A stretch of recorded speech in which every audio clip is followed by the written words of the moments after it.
मार्गदर्शन तो गीता और राम सिंह कर गए। जिनको व्यवहारिक ज्ञान है उनसे बड़ा मार्गदर्शक कौन हो सकता है। लेकिन मैं भी किसान हूं और मेरा भी डेयरी प्लांट है।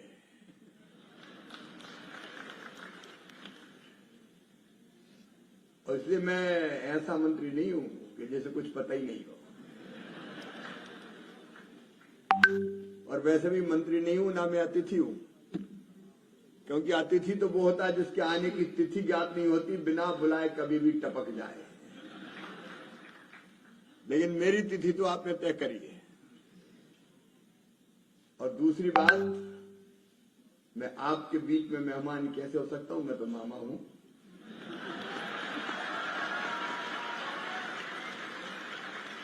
मेरे रिश्ते तो स्नेह के हैं, प्रेम के हैं, आत्मीयता के हैं। हम सब एक परिवार हैं और आप सबसे मिलकर मैं अत्यंत प्रसन्न हूं, बहुत गदगद हूं। आप सबका स्वागत करता हूं। हमारे लोकप्रिय विधायक जगमोहन आनंद जी, धीर सिंह जी, बीपी मिश्रा जी, रतन जी, आशीष जी, राम सिंह जी, गीता जी, ये दो नाम मैंने इसलिए लिए कि इसमें आप सब समाहित हो। हर एक का नाम मैं ले नहीं सकता। मेरे बहनों, भाइयों और भांजे भांजियों, अब केवल एमपी का मामा नहीं हूं, हरियाणा का भी मामा हो गया हूं। मैं जैसा प्रारंभ में बता रहा था कि मैंने ये तय किया कि अपनी आजीविका कैसे चलाऊं। तो एक तो पुश्तैनी किसान थे ही, खेती थी, और राजनीति में हम काम करते हैं। तो लगा कि शिवराज बाकी काम करने में तो लफड़े झपड़े हैं, क्योंकि अगर राजनीति में आप सार्वजनिक जीवन में हो, बिजनेस, व्यापार, बाकी चीज करो तो पता नहीं कौन आरोप लगा दे। तो अपन ने सोचा खेती कर भैया। और खेती भी केवल फसलों की नहीं, फिर फूलों की, फलों की, सब्जियों की, औषधि खेती। और फिर उसको जब बढ़ाना हुआ तो क्या करें, तो सीधे मन में आए कि भैया डेयरी और खेती और डेयरी ये कही है। तो मैंने डेयरी खेत में शुरू कर दी। अच्छा, मेरे भी राम सिंह जी दोनों बेटे बाहर पढ़े आए। बेटी गई ऑक्सफोर्ड में, मुझे ध्यान से सुन रहा था। तो मुझे लगा कि अब ये दोनों बाहर से आए तो ये खेती और डेयरी करेंगे कि नहीं करेंगे। तो मैंने पूछा कि बेटा करोगे कि नहीं? बोले नहीं पापा, तुमने जो काम शुरू किया हम तो उसी को आगे बढ़ाएंगे।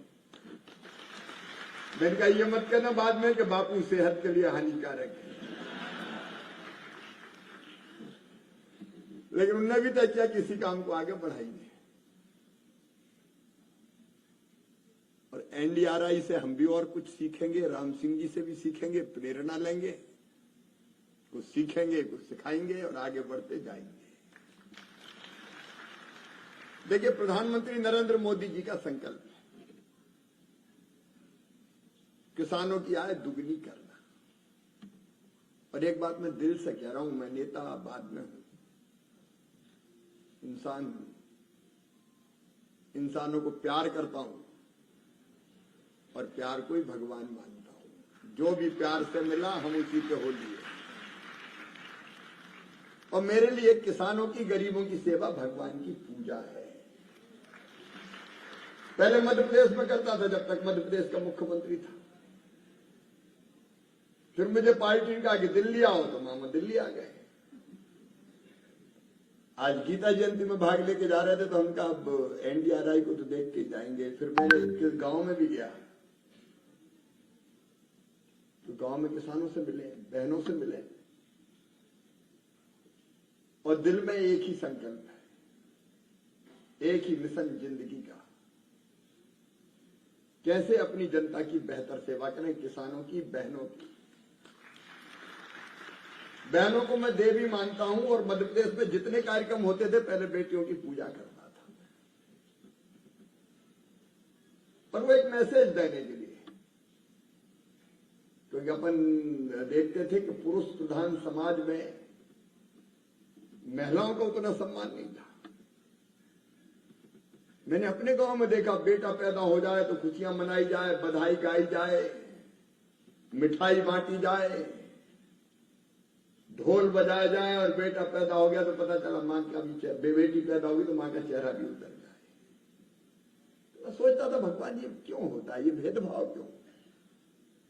बेटा बेटी एक ही मां की कोख से पैदा हुए, बेटे को लाड़ मिले, बिटिया को दुत्कार मिले।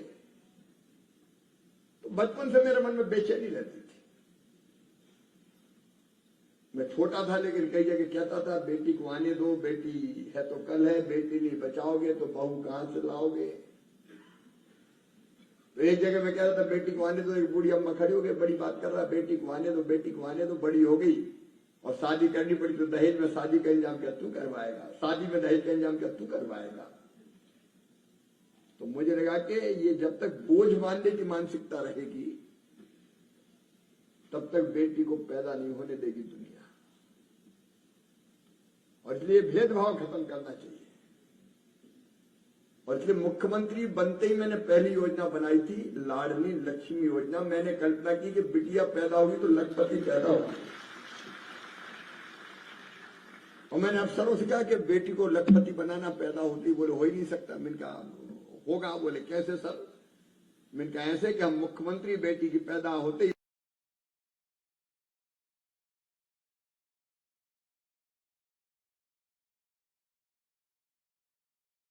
उसके खाते में पैसा डाल देंगे 30,000 रुपया, और बाद में ब्याज लग लग के जब वो बड़ी होगी तो 1 लाख रुपया से ज्यादा मिल जाएंगे तो बेटी लखपति हो जाएगी। इसमें कौन सी बड़ी बात है?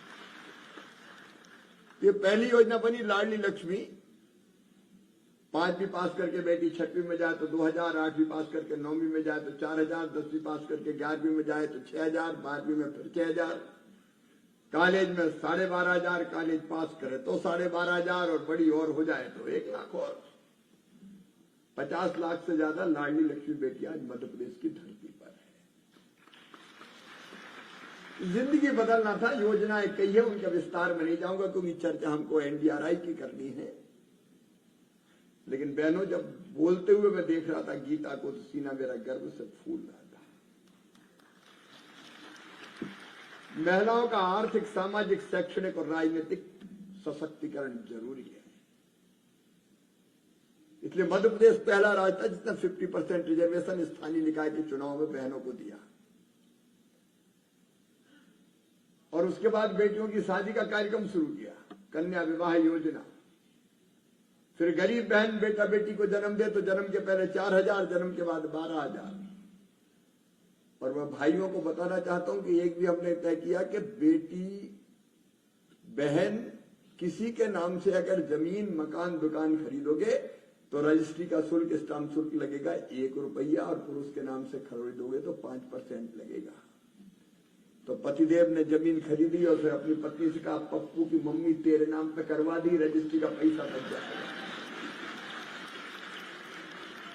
तो हम क्या इस बहाने कम से कम बहनों के नाम संपत्ति आए। महिला सशक्तिकरण जिंदगी का मिशन, और किसानों की आय के बिना देश नहीं बढ़ सकता। कृषि भारतीय अर्थव्यवस्था की रीढ़ है। आज भी जीडीपी में योगदान 18%। अकेली खेती का भी, यानी मैं पशुपालन की बात नहीं कर रहा मैं, और 50% से ज्यादा को रोजगार देते। प्रधानमंत्री जी का भी संकल्प है आय बढ़ाना। तो आय केवल खेती में नहीं बढ़ेगी, खेती में भी बढ़ती है। तो खेती के लिए हमारी योजना है 6। उत्पादन बढ़ाना, उत्पादन की लागत घटाना। उत्पादन में बासमती भी, गन्ना भी, गेहूं भी सब आता है। अभी 109 नए बीजों की वैरायटी प्रधानमंत्री जी के हाथों आईसीआर के कैंपस में ही खेत में रिलीज करवाई थी। उसके विस्तार में नहीं जा रहा। उत्पादन बढ़ाना है, लागत घटाना है, उत्पादन के ठीक दाम देना है, नुकसान हो जाए तो भरपाई भी करना है, लेकिन कृषि का विविधीकरण भी करना है, डाइवर्सिफिकेशन। केवल परंपरागत खेती नहीं, फूलों की खेती, फलों की खेती, औषधि खेती, कृषि वानिकी, और उसके साथ साथ पशुपालन, मधुमक्खी पालन, मछली पालन, अलग अलग आमदनी बढ़ाने के लिए एकीकृत प्रयास करना पड़ेगा। और इसलिए एक तरफ जब खेती में हम काम कर रहे हैं फसलों के उत्पादन में, भाई दूसरी तरफ डेयरी, क्योंकि दोनों जुड़े हुए हैं। जिसके पास खेती है वो भी गाय भैंस रख सकता है, जिसके पास खेती नहीं है वो भी पशुपालन का काम कर सकता है। और इस क्षेत्र में मुझे गर्व है, एनडीआरआई ने जो काम किया है वो दुनिया में उल्लेखनीय है, मैं बधाई देता हूं। हमारी उपलब्धियां नंबर 1 देश में, और भी सुधार की जरूरत होगी तो वो भी करेंगे। अब गाय भैंस की संख्या इतनी हिंदुस्तान में कि दुनिया में कहीं नहीं। और दूध कितना दे रही है पता चला, 1.5 किलो, 2 किलो, 3 किलो, तो रखना मुश्किल हो जाता है। और इसलिए जैसा राम सिंह कह रहे थे, नई टेक्नोलॉजी की जरूरत है, उसका पालन करते हुए हमको कैसे हमारी गाय भैंस से हम अधिकतम दुग्ध का उत्पादन बढ़ा सकते हैं। और इसलिए प्रधानमंत्री जी का भी जोर है, कैसे हम उन्नत नस्ल में बदल दें अपने पशुओं को। और जो मैंने प्रयोग देखे, अब मुझे बताने की जरूरत नहीं है, जो अभी धीर सिंह बता रहे थे, लेकिन आप जो रिसर्च कर रहे हैं, अनुसंधान कर रहे हैं, मैं वैज्ञानिक मित्र बैठे उनको भी हृदय से बधाई देता हूं, अभिनंदन करता हूं। जय जवान जय किसान, अटल जी ने जोड़ा जय विज्ञान, लाल बहादुर शास्त्री जी ने कहा जय जवान जय किसान, अटल जी ने कहा जय जवान जय किसान जय विज्ञान, और मोदी जी ने कहा जय जवान जय किसान जय विज्ञान और जय अनुसंधान, रिसर्च। तो रिसर्च जरूरी है। आपने, हालांकि कई बार ये होता था कि मैं किसी संस्थान में जाता था तो स्टाफ नहीं है और बजट की कमी है, लेकिन आपने तो आज कहा कि नहीं, बजट पर्याप्त है। लेकिन चिंता मत करना, जरूरत पड़ेगी तो और उपलब्ध कराएंगे। तो शोध और अनुसंधान पे खर्च होना चाहिए। हमारे देश पे आज भी रिसर्च पे बहुत कम खर्चा होता है। टेक्नोलॉजी के इस्तेमाल किए बिना हम पूरी ताकत से आगे नहीं बढ़ सकते। और मैं अपने भांजे भांजियों को जो पढ़ रहा हूं उनको भी बताना चाहता हूं, भारत को फूड बास्केट बनाना है दुनिया का, और दूध का भी सबसे बड़ा उत्पादक बना के रहना है। कुछ भी हो जाए ये हम करके रहेंगे। और मैं एनडीआरआई जैसे संस्थानों की भूमिका अत्यंत महत्वपूर्ण है। आज आया था मैं गीता जयंती, लेकिन मैंने कहा नहीं, आज थोड़ी देर के लिए आऊं लेकिन देख के जाऊंगा। पहली बार आया हूं लेकिन आखिरी बार नहीं आया हूं, फिर आऊंगा। हम या तो नाता जोड़ते नहीं है, और जोड़ लेते हैं तो फिर जन्म भर तोड़ते नहीं है। कैसे और बेहतर कर सके हम, मैं अभी देखूंगा संस्थान को, फिर व्यापक प्रेजेंटेशन भी करेंगे। और इस बजट के पहले ही एक बार मैं आईसीआर के बजट पर भी व्यापक चर्चा करूंगा। जिस काम के लिए जरूरत है पैसों की, परिणामदायक काम कौन कौन से हो सकते हैं, तो मैं आपके साथ चर्चा करूंगा। किसान भाइयों, चिंता मत करना, जी जान से कोशिश रहेगी कि हमारा किसान आगे बढ़े, अन्नदाता कैसे सुखी हो। और मेरी बहनों, अब गरीब नहीं रहना है किसी भी कीमत पर। आंसू नहीं बहाना है, हाथ नहीं फैलाना है।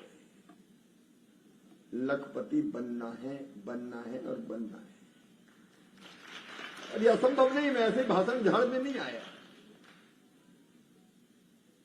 कई बहनों ने करके दिखाया है। 1 करोड़ 15 लाख लखपति दीदी है, बड़े बड़े काम कर रही हैं। कई दीदियां तो छोटी छोटी इंडस्ट्री शुरू कर दी। प्रोसेसिंग के काम शुरू कर दिए। और इसलिए जैसा गीता कह रही थी कि पहले तो उनका ये औरतें क्या कर लेंगी, ये कहां जा रही है, लेकिन अब घर के लोग प्रेरित कर रहे हैं कि नहीं जाओ। और जगमोहन जी सावधान रहना, गीता तो ऐसे बोल रही थी जैसे अगले चुनाव में खड़ी होने वाली है।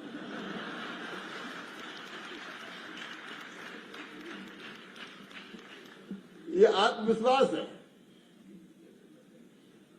जो बहनें बोलती नहीं थी, आज वो उनके आत्मविश्वास को देखो, अपने बात के प्रस्तुतिकरण को देखो। और इसका मतलब है क्षमता हमारे अंदर है। मनुष्य केवल 3.5 हाथ का हलमास का पुतला नहीं है, अमृत का पुत्र है, ईश्वर का अंश है, अनंत शक्तियों का भंडार है, अमर आनंद का भागी है। दुनिया में कोई काम ऐसा नहीं कि जो वो ना कर सके। तुम में से हर एक बड़ा काम कर सकता है, महान काम कर सकता है। क्यों करते तुम इंसान ही है ना, हड़मास के पुतले। चाहिए इच्छा शक्ति। गीता भी तो यही कहती, गीता मतलब श्रीमद् भगवत गीता, वो भी तो यही कहती है कि कर्म करो कर्मण्यवाधिकारस्ते मां फलेषु कदाचन।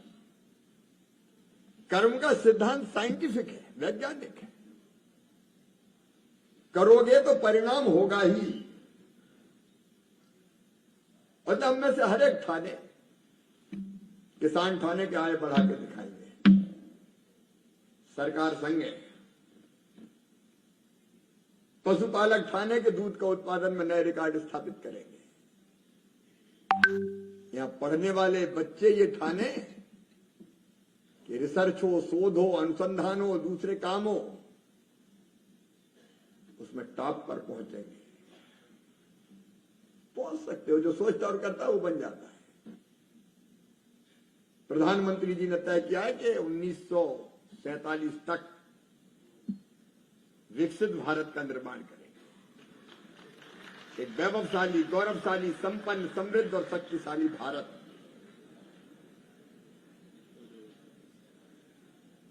और भारत उस दिशा में बढ़ रहा है। इसलिए आइए हम मिलकर संकल्प करें। भारत आज दुनिया की 5वीं सबसे बड़ी अर्थव्यवस्था है, जल्दी 3री सबसे बड़ी अर्थव्यवस्था बनने वाला है। और उसमें खेती का, पशुपालन का अहम रोल होगा और महिलाओं का भी जबरदस्त योगदान होगा। अब दीदियां ड्रोन उड़ा रही है, ये टेक्नोलॉजी का इस्तेमाल है। और इसलिए मैं आपके बीच में आके प्रसन्न हूं। समय मुझे इजाजत नहीं देता कि मैं बहुत लंबी चर्चा करूं। अभी कुछ काम भी आपके देखना है,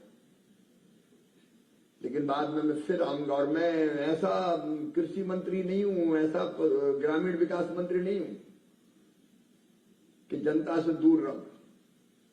मैं तो खुद जनता के बीच में जाता हूं, मिलता हूं, किसानों के बीच में जाता हूं, तो मिलजुल के बात करेंगे, काम करेंगे, काम को आगे बढ़ाएंगे। कभी मैं आपसे मिलने आऊंगा और कभी दिल्ली आओ तो मामा से मिलने आ जाना, उसमें कौन सी बड़ी। मिलजुल के काम आगे बढ़ाएंगे। मेरी बहुत बहुत शुभकामनाएं एनडीआरआई के मित्रों को और बाकी भी संस्थान जो हमारे, उनको भी अच्छे काम के लिए बधाई देता हूं। सुधार की जहां गुंजाइश होगी तो देख के उसको भी आगे बढ़ाएंगे।